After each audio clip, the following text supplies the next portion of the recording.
నీతితో కూడిన జాతిలోన ప్రవేశించునుగాక. మొదటి పట్టణము యెషయా గ్రంథము 26వ అధ్యాయము 1వ వచనం నుండి 6వ వచనం వరకు. మొదటి పట్టణము యెషయా గ్రంథము 26వ అధ్యాయము 1వ వచనం నుండి 6వ వచనం వరకు. ఆ దినమున యూదాలో ఈ పాట పాడుదురు: మాకొక బలమైన పట్టణము కలదు, ప్రభువే దాని ప్రాకారములను రుజువులను కాపాడును. నగర ద్వారములు తెరువుడు, విశ్వాసముతో నీతితో కూడిన జాతిలోనికి ప్రవేశించునుగాక. ప్రభు స్థిర మనస్సుతో నిన్ను నమ్మువారికి నీవు పరిపూర్ణ శాంతి వసగుదువు. మీరు సదా ప్రభువును నమ్ముడు. ఆయన మనకు శాశ్వతమైన రక్షణ దుర్గము. ఆయన ఉన్నత భవనములతో ఒప్పు నగరమున వసించు వారిని మన్ను గరిపించెను. ఆ నగరమున క్రూలదోసి మట్టిలో కలిపెను. పీడనకు గురి అయిన దీనాత్ములు ఆ నగరమును తమ కాళ్లతో తొక్కుదురు. ఇది ప్రభువాక్కు. సర్వేశ్వరునికి వందనములు. ప్రభువు మీతో ఉందురుగాక. మీ ఆత్మతోనూ ఉండునుగాక. పునీత మత్తయి రాసిన సువార్తలోని భాగము. ప్రభువా మీకు మహిమ కలుగునుగాక. పునీత మత్తయి రాసిన సువార్త 7వ అధ్యాయము 21వ వచనము మరియు 24 నుండి 27వ వచనము వరకు.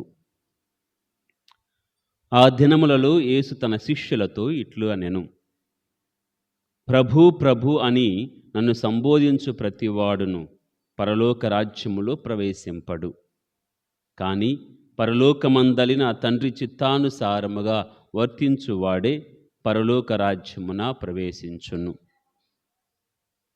నా బోధనలను ఆలకించి పాటించు ప్రతివాడు రాతి పునాదిపై తన ఇల్లు కట్టుకున్న బుద్ధిమంతుని పోలి ఉన్నాడు. జడివానలు కురిసి వరదలు వెల్లువలై పారి పెనుగాలులు వీచినను ఆ ఇల్లు రాతి పునాదిపై నిర్మింపబడుటచే కూలిపోలేదు. నా బోధనలను ఆలకించి పాటింపని ప్రతివాడు ఇసుకపై తన ఇల్లు కట్టుకున్న బుద్ధిహీనుని పోలి ఉన్నాడు. జడివానలు కురిసి వరదలు వెల్లువలై పారి పెనుగాలులు వీచినప్పుడు ఆ ఇల్లు కూలి నేలమట్టమాయెను. దాని పతనము చాలా ఘోరమైనది. ఇది క్రీస్తు సువిశేషము.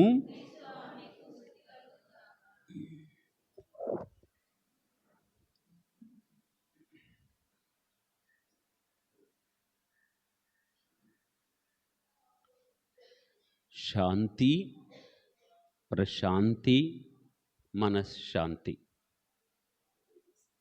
ప్రియమైన సహోదరి సహోదరులారా, చాలా రోగాలకు, బాధలకు, నిద్రలేని ఆ సమయాలకు, తిన్న వంటబట్టని ఆ సమయాలకు, జీవితాన్ని అనుభవించకుండా ఆస్వాదించకుండా పండుగైన పబ్బన్నమైన అలాగుండే ఆ క్షణాలకు ముఖ్యమైన కారకాలలో ఒకటి ఒత్తిడి, స్ట్రెస్.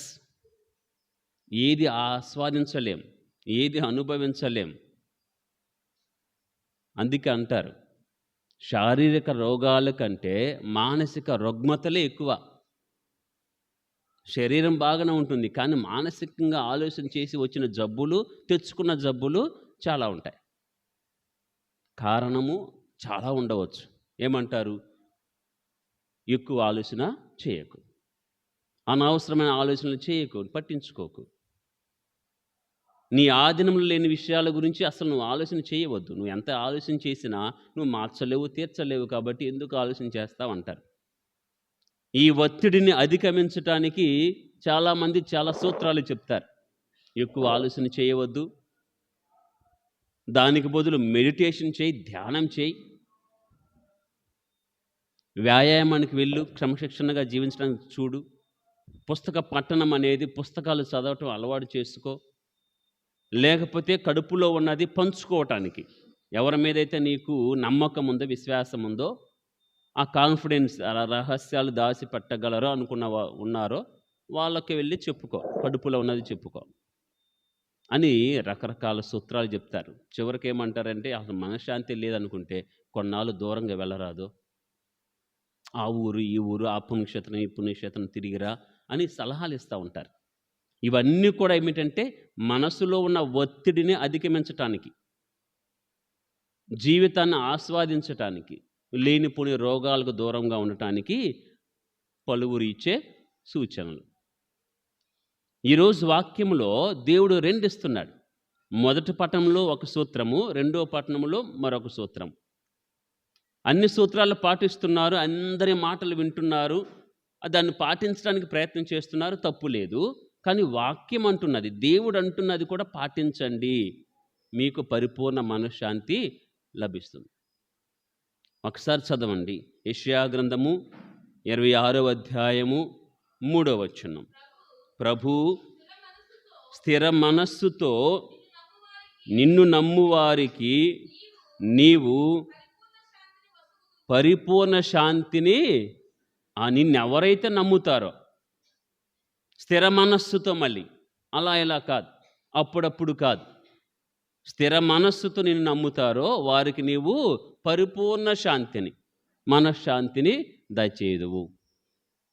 వాక్యం అంటుంది. మీరు అన్నీ ట్రై చేస్తున్నది, ఇది ఒక్క ట్రై చేయండి. దేవుని నమ్మటం మీరు ప్రారంభించండి. దేవునిపై భారం వేయడానికి మీరు అలవర్చుకోండి. దేవుని మీద అన్నీ కూడా పడవేసి మోపి ప్రశాంతంగా ఉండండి. ఆయన నమ్మితే ఆయన అన్నీ చేస్తాడు. Praise the lord, praise the lord, praise the lord. ప్రియమైన సహోదరి సహోదరులారా, రానున్న ఆ యేసయ్యను గురించి యెషయానే చెప్తాడు.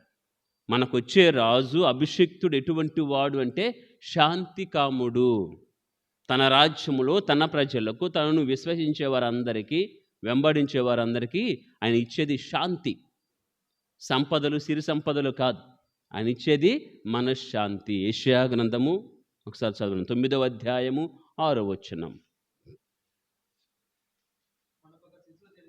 మనకొక శిశువు జన్మించెను, కుమారుని బడచితిమి,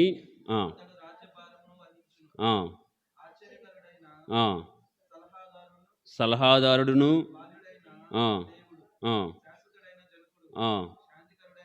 శాంతికరుడైన రాజు. రానున్న మెస్సయ్య మనం కొనియాడబోయే ఈ పండుగ ఏమిటంటే ముందుగానే ఆహ్వానిస్తుంది. మీ చీకు చింతలను, మీ స్ట్రెస్లను, ఈ పండుగ వాతావరణం అంటే హడావుడిగా ఉంటుంది, అవన్నీ కూడా ఆయన మీద మోపండి. ఎందుకంటే ఆయన వచ్చేదే శాంతిని దయచేయటం. ఆ యేసయ్య ఈ లోకంలో ఉన్నప్పుడు కూడా చూశాడు, ప్రజలు లేనిపోని భారాలు మోస్తున్నారు. ఇటు పాప భారం మోస్తున్నారు, లేనిపోని భారాలన్నీ మోస్తున్నారు, ఆవేదనలను, నిద్ర పట్టని రాత్రులు మోస్తున్నారు అని ఆయన ఆహ్వానించాడు అందరినీ. భారము చేత అలసి సొలసి ఉన్న సమస్త జనులారా నా యొద్దకు రండి, మీకు విశ్రాంతి వసగలరు. మత్తయి సువార్త 11వ అధ్యాయము 28వ వచనం. భారముచే అలసి సొలసి ఉన్న సమస్త జనులారా నా యొద్దకు రండు, మీకు విశ్రాంతి వసగెదను. ప్రభు ఇచ్చే మొదటి సూత్రము నమ్మండి. మీరు ఆరాధించే ఆ దేవుణ్ణి నమ్మండి. ఆయన ఏమైనా చేయగలడు, ఏదైనా వసగలడు. చివరికి నీకు మనశ్శాంతిని కూడా దయచేస్తాడు, పరిపూర్ణమైన మనశ్శాంతిని దయచేస్తాడు. అందుకే పేతురు గారు అంటారు, మీకు టెన్షన్లు ఎందుకు, మీ భారములను ఆయనపై. పేతురు రాసిన మొదటి లేఖ 5వ అధ్యాయము 7వ వచనం. ఆయన మిమ్మును గురించి శ్రద్ధ వహిస్తాడు. నువ్వు ఒక్కడ అనుకుంటున్నావేమో, ఈ ఆస్తుల బాధలు, అప్పుల బాధలు, కుటుంబ బాధలు, ఉద్యోగరీత్యా బాధలు, ఆవేదనలు, ఒంటరితనము, ఇవన్నీ నువ్వు ఒక్కడే మోస్తున్నావేమో అని నువ్వు అనుకుంటున్నావేమో పొరపాటు. మీవన్నీ కూడా ఆయన మోస్తాడు. మీ విచారములను, తర్వాత చదువు, మీ విచారములన్నీ ఆయనపై మోపుడు. మొదటి సూత్రము, అన్ని ట్రై చేసే నీవు దేవుని నమ్మటము ప్రారంభించు. మనశ్శాంతిని దేవుడు ఖచ్చితంగా దయచేస్తాడు. ఇక రెండవది యేసయ్య ఇస్తున్నటువంటి సలహా, రాతిపై మీ జీవితాన్ని నిర్మించుకోండి. మీ ఇంటిని, మీ జీవితాన్ని, కుటుంబాన్ని రాతిపై, ఆ రాతి పునాదిపై నిర్మించండి. ఇంక టెన్షన్ ఉంటుంది. జడివానలు వస్తాయి, వ్యాధులు వస్తాయి, బాధలు వస్తాయి, బయట నుంచి అనేకమైనవి వస్తాయి. ఇరుగు పొరుగు వారే ఇంటి మీద పడతా ఉంటారు, కుటుంబ సభ్యులే నీ మీద పడతా ఉంటారు. బయట నుంచి అనేకమైనవి వస్తాయి. జడివానలు, వరదలు, పెనుగాలు అన్నీ కూడా వస్తాయి, నీ మీద పడతాయి. కానీ నువ్వు రాతి మీద నిర్మింపబడ్డావు కదా, క్రీస్తు అనే బండ మీద నువ్వు నిలబడ్డావు కదా, నీకేమి కాదు. మనశ్శాంతిగా ప్రశాంతంగా ఇంట్లో నిద్రపోవచ్చు. వాక్యము వెలుగులో వాక్యంపై నిలబెట్టగలిగితే ఏ వరద, ఏ లోపము, ఏ సుడిగాలి, ఏ నింద, ఏ రోగము, ఏ అప్పులు నిన్ను కదిలించలేవు. ప్రశాంతంగా ఉంటావు. 2 సూత్రాలు. ప్రభుని నమ్మండి, నమ్మి ఆయనపై మీ జీవితాన్ని నిర్మించుకోండి. మీకు మనశ్శాంతి లభిస్తుంది.